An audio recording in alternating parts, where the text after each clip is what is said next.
Hi friend, আমি আবার চলে এসেছি তোমাদের সামনে। তো আজকে আমি তোমাদেরকে একটা চিকেনের রেসিপি শেয়ার করব। আমি কিভাবে মাংস রান্না করি সেটা তোমাদের সাথে শেয়ার করব। তো তোমরা দেখতে থাকো, আশা করি ভিডিওটা তোমাদের অবশ্যই ভালো লাগবে। তো আমি কি কি কেটে নিয়েছি, মানে মশলা কি কি লাগে না লাগে তোমরা তো সবাই জানো, তবুও আমি তোমাদেরকে একবার বলে দিচ্ছি, তোমরা দেখে নাও। তো আমি এখানে আলু কেটে নিয়েছি, পেঁয়াজ নিয়েছি, টমেটো, 2-3টে মতো কাঁচা লঙ্কা নিয়েছি, আর ধনেপাতা নিয়েছি, আর এখানে আদা আর রসুন আছে। তো আমি আগে গ্যাসটা ধরিয়ে আলুটা ভাজা বসিয়ে দিয়ে তারপরে মশলাটা করবো। চলো,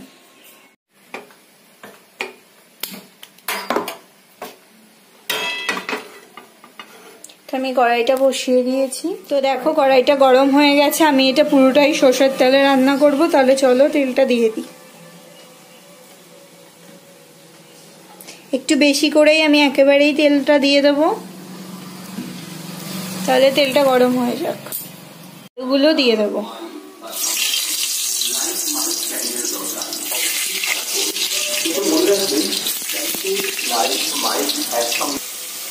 এবার আলুগুলোকে লাল লাল করে ভেজে নেব। জল ছিল, এর জন্য প্রচন্ড তেল ছিটকাচ্ছে।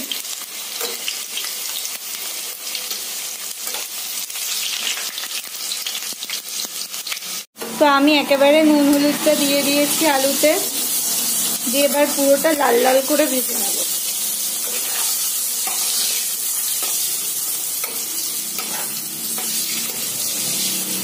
তো দেখো আমার আলুগুলো পুরো লাল লাল করে ভাজা হয়ে গেছে। এবার আমি আলুগুলোকে তুলে নিই। হ্যাঁ, এবার যেই তেলে আলু ভেজেছি সেই তেলেই জিরে ফোড়নটা দিয়ে দেবো। তেজপাতা দিতাম, বাট ফুরিয়ে গেছে তাই আর দিলাম না। এবার এতে আমি পেঁয়াজগুলো দিয়ে দেবো।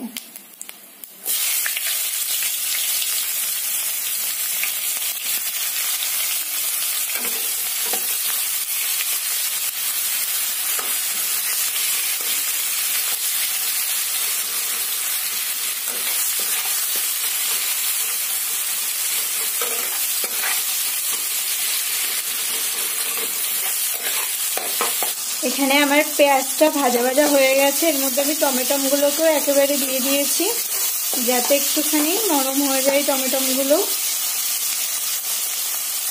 তো আমি এখানে মশলা করার জন্য এর মধ্যে আদা রসুন তো দেখালামই, এবার একটু জিরে দিয়ে দেবো।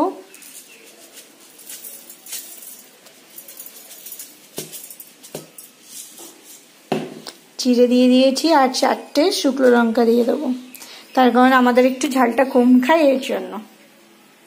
তো আমি এটাকে পেস্ট করে নিই। এ দেখো মশলার পেস্টটা হয়ে গেছে। এবার যেই টক দইটা মাংসটা দেবো সেটা একেবারেই মশলার মধ্যে দিয়ে আর একবার ঘুরিয়ে নেব। তো দেখো দইটা এর মধ্যে দিয়ে দিয়েছি, এবার এটাকে আর একবার ঘুরিয়ে নেব। ফ্রেন্ড, আমার মশলা ডান। এবার এইগুলো ভাজা ভাজা হয়ে গেছে, এর মধ্যে মাংস ভাজা ভাজা হয়ে গেছে, মাংসগুলোকে দিয়ে দিই।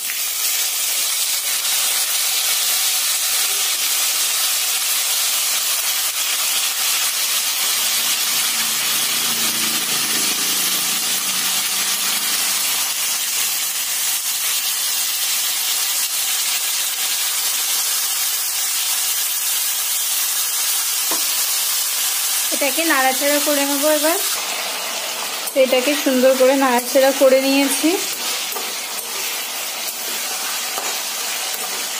সবাই জানো যে মুরগির মাংস দিয়ে একটু জল বেরোয়, তো সেটা বেরোতে থাকুক। এটাকে এবার আমি একটু গ্যাসের ফ্লেমটা লো করে ঢাকা চাপা দিয়ে দেবো। তো এটাকে এবারে আমি একটু ঢাকা চাপা দিয়ে দিলাম, গ্যাসের ফ্লেমটা একদম লো করে দিলাম। তো ফ্রেন্ড চলো এবার দেখি মাংসটা। দেখো দেখেছো মাংসটা দিয়ে কত জল বেরিয়েছে। এই জলেই মাংসটা সিদ্ধ হয়ে যাবে।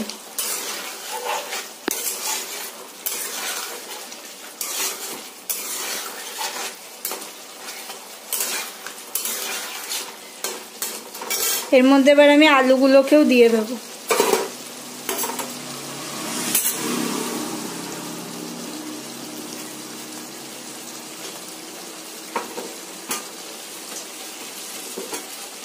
যাতে আলুগুলোও তাড়াতাড়ি সিদ্ধ হয়ে যায়।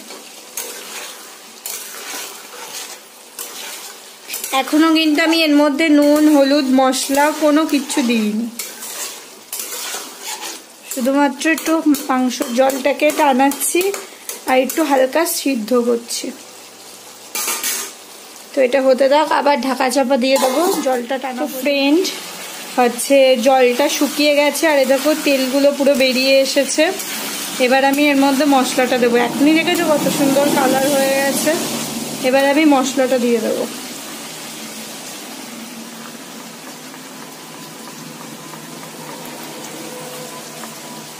নুন হলুদটাও একেবারেই দিয়ে দেবো।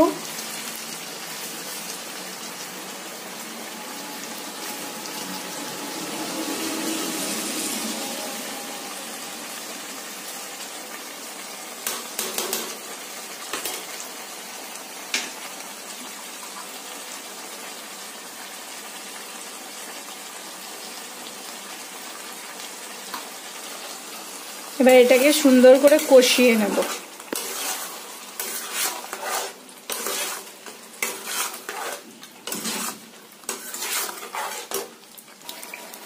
এবার আমি এর মধ্যে এই দেখো এই মশলাটা দিয়ে দেবো, সানরাইজের মিট মশলা। জাস্ট একবার কালারটা দেখো, তোমরা ফোনে কতটা বুঝতে পারছো আমি জানি না, বাট দারুণ কালার এসছে সামনের থেকে। দেখো তো আমি মাংসটাকে ভালো করে এবার কষিয়ে। দেখো মাংসটা পুরো কষানো হয়ে গেছে আর পুরো তেল ছেড়ে দিয়েছে এর থেকে। এর মধ্যে ধনেপাতাগুলোকেও দিয়ে দিয়েছি। এখনই দেখো কতটা সুন্দর লাগছে, ঠিক আছে? এখনই ইয়াম্মি লাগছে। এর মধ্যে জল ঢেলে দেবো। এই মশলা ধোয়া জলটাই খানিকটা ছিল, দিয়ে দিলাম। এবার এটাকে সুন্দর করে নাড়াচাড়া করে জল ঢেলে ঢাকা চাপা দিয়ে দেবো। তো ফ্রেন্ড এই দেখো আমার মাংসটা হয়ে গেছে। আমি এইটুখানি ঝোল রাখবো, বেশি ঝোল আমাদের আবার কেউ খায় না। আর এবার এই সানরাইজের গরম মশলাটা দিয়ে দেবো। গরম মশলাটা দিয়ে দিয়েছি। দিয়ে এবার এটাকে 5 মিনিট নয় 1 মিনিট মতো লো ফ্লেমে ঢেকে রেখে দেবো। তাই গরম মশলার গন্ধটা। ফ্রেন্ড ভাত নিয়ে নিয়েছি, এবার মাংস আর হচ্ছে একটু আলু নিয়ে মেখে খেয়ে দেখি কেমন হচ্ছে।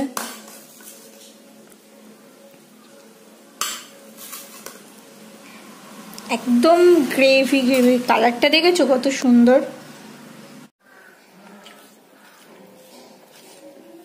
আমি ভিডিওটা স্টার্ট না করে খাওয়া শুরু করে দিয়েছি।